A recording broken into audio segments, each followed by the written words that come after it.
السلام علیکم ویورز، آج ہم نے بات کرنی ہے حضرت سلمان فارسی رضی اللہ تعالیٰ عنہ کے بارے میں۔ یہ ایران کے ایک شہر رام ہرمز میں پیدا ہوئے۔ ایران کے عام مذہب کے مطابق یہ اور ان کے والد بھی آتش پرست تھے۔ اللہ تعالیٰ نے ان کے دل میں یہ بات ڈالی کہ آتش پرستی کوئی صحیح بات نہیں معلوم ہوتی۔ انہوں نے اپنے باپ سے کہا، لیکن باپ کسی طرح بھی آتش پرستی چھوڑنے پر آمادہ نہ ہوا۔ بالآخر تنگ آ کر انہوں نے اپنے باپ کو چھوڑا اور شام چلے گئے، یہ سوچ کر کہ نصرانی مذہب کم از کم آتش پرستی سے بہتر ہے۔ ایک نصرانی عالم کے پاس مقیم ہو گئے اور اس کی خدمت میں رہنے لگے۔ جب اس کا انتقال ہو گیا تو دوسرے عالم کے پاس چلے گئے، دوسرے کے انتقال کے بعد تیسرے کے پاس اور تیسرے کے بعد چوتھے کے پاس۔ ان میں سے کسی نے ہمدردی کی، کسی نے تکلیف پہنچائی، ہر ایک عالم کی انہوں نے الگ الگ تفصیل بیان کی ہے۔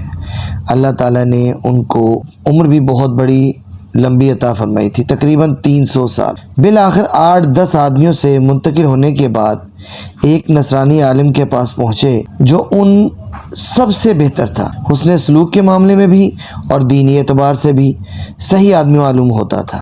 یہاں تک کہ اس کے مرنے کا وقت قریب آ گیا تو حضرت سلمان فارسی رضی اللہ تعالیٰ نے ان سے کہا، اب آپ بھی رخصت ہونے والے ہیں تو بتائیں کہ میں آپ کے بعد کہاں جاؤں؟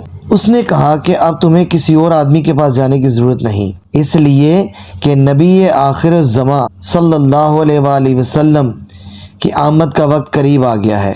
مجھے اتنا پتہ ہے کہ عرب کے ایک ایسے علاقے میں ہوں گے جہاں نخلستان زیادہ ہے، میں تمہیں ان کی علامتیں بتا دیتا ہوں۔ وہ صدقہ نہیں کھائیں گے، ہدیہ قبول کریں گے اور ان کے شانہ مبارک پر مہر نبوت ہوگی۔ یہ 3 علامتیں تمہیں بتائی ہیں، اگر وہ تمہیں مل گئے تو سمجھنا یہ بڑی خوش قسمتی کی بات ہے، پھر ان کے ساتھ زندگی گزارنا۔ یہ وصیت کر کے نصرانی عالم کا انتقال ہو۔ اب ان کا عرب جانے کا ارادہ ہوا۔ ایک قافلہ جا رہا تھا، انہوں نے ان سے کہا کہ میں عرب جانا چاہتا ہوں۔ انہوں نے شامل کر لیا۔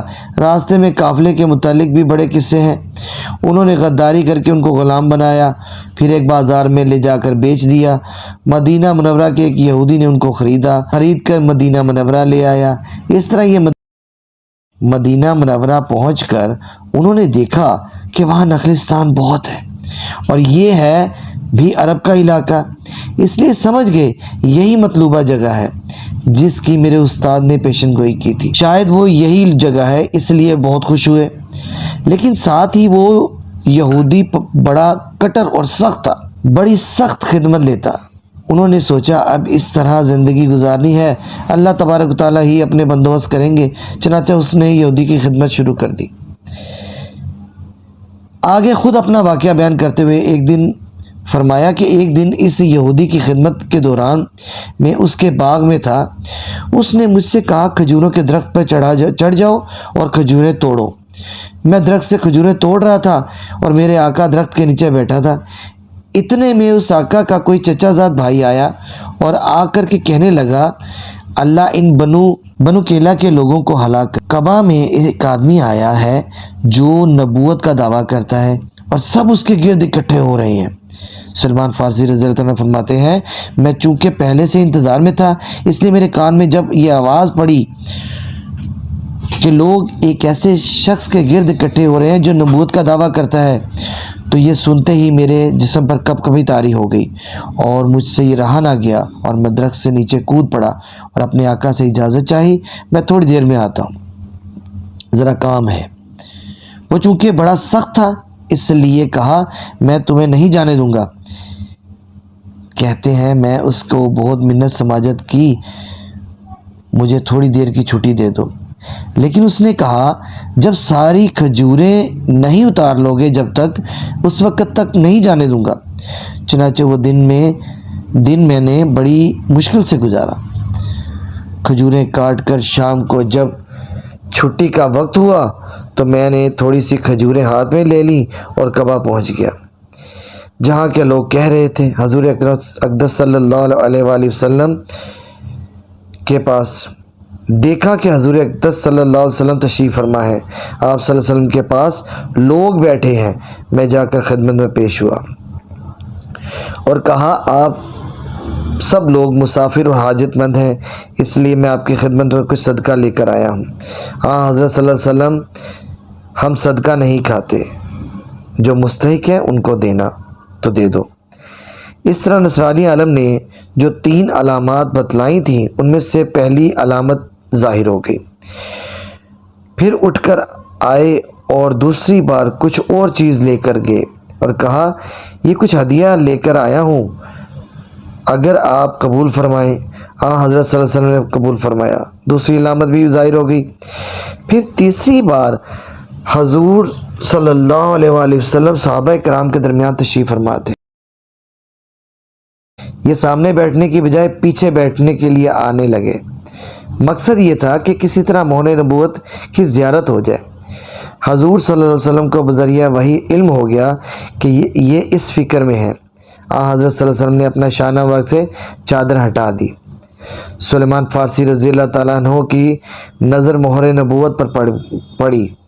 فرماتے ہیں کہ جب میں نے مہر نبوت دیکھ لی تو اپنے آنسوؤں کو روک نہ سکا اور آگے بڑھ کر مہر نبوت کا بوسہ دیا، اور میرے آنسو سرکار دو عالم صلی اللہ علیہ وسلم کی مہر نبوت پر برس پڑے۔ عرصے سے اسی انتظار میں تھا کہ کب نبی صلی اللہ علیہ وسلم کی تشریف لائیں گے اور آپ صلی اللہ علیہ وسلم کی صحبت نصیب ہوگی۔ جب منزل نظر آ گئی تو آنسوؤں کو روکنا ممکن نہ رہا۔ فرماتے ہیں کہ اس کے بعد میں ایمان لے آیا اور آ کر عرض کیا کہ یا رسول اللہ صلی اللہ علیہ وسلم، میں ایمان لے آیا ہوں لیکن ایک یہودی کا غلام ہوں۔ زبردستی کی غلامی ہے، کیونکہ غلامی کی حقیقت تو کوئی نہیں تھی۔ سرکار دو عالم صلی اللہ علیہ وسلم نے فرمایا تو اس یہودی سے مکاتبت کا معاملہ کر لو، کچھ پیسے ادا کر کے آزاد ہو جاؤ۔ چنانچہ یہ یہودی کے پاس گئے اور جا کر کہا میرے ساتھ مکاتبت کر لو۔ اس نے کہا ٹھیک ہے، لیکن جو بدل مکاتب یہ 300 اوقیہ چاندی ہے اور 100 کھجور کے درخت لگاؤ۔ جب وہ درخت جوان ہو جائیں گے اور ان میں سے پھل آ جائے گا تو تم آزاد ہو۔ انہوں نے آ کر نبی صلی اللہ علیہ وسلم سے عرض کیا کہ اس نے ایسی بدل کتابت مقرر کر دی ہے، ساری عمر ادا نہ کر سکوں۔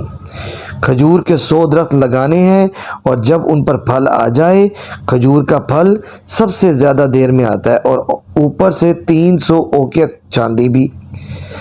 حضور صلی اللہ علیہ وسلم نے صحابہ کرام سے فرمایا سلمان کی مدد کرو، جس کے پاس کھجور کے پودے ہوں ان کو دے دو۔ لوگوں نے پودے دینے شروع کیے۔ حضور اقدس صلی اللہ علیہ وسلم نے فرمایا سلمان کل اپنے باغ میں جمع ہو جانا، میں آؤں گا، وہاں درخت لگائیں گے۔ حضرت صلی اللہ علیہ وآلہ وسلم تشریف لے گئے۔ جو پودے اکٹھے کیے گئے تھے وہ لگانے شروع کر دیے۔ حضرت سلیمان فارسی رضی اللہ تعالیٰ عنہ سے کہا تم رہنے دو۔ پورے 100 پودے نبی صلی اللہ علیہ وسلم نے اپنے دستے مبارک سے لگائے اور لگانے کے بعد دعا فرمائی۔ حضرت سلیمان رضی اللہ تعالیٰ عنہ کو خیال ہوا کہ نبی صلی اللہ علیہ وسلم نے اتنے سارے پودے لگائے ہیں، ایک آدھ پودا میں لگا دوں۔ چنانچہ ان 100 پودوں کے علاوہ ایک آدھ پودا حضرت سلیمان فارسی رضی اللہ عنہ نے لگا دیا۔ جو 100 پودے نبی صلی اللہ علیہ وسلم نے لگائے، سال بھر میں 100 کے 100 پھل لے آئے، جبکہ حضرت سلیمان فارسی رضی اللہ تعالیٰ نے لگایا ہوا درخت ان پہ ابھی پھل کا نام و نشان تک نہ تھا۔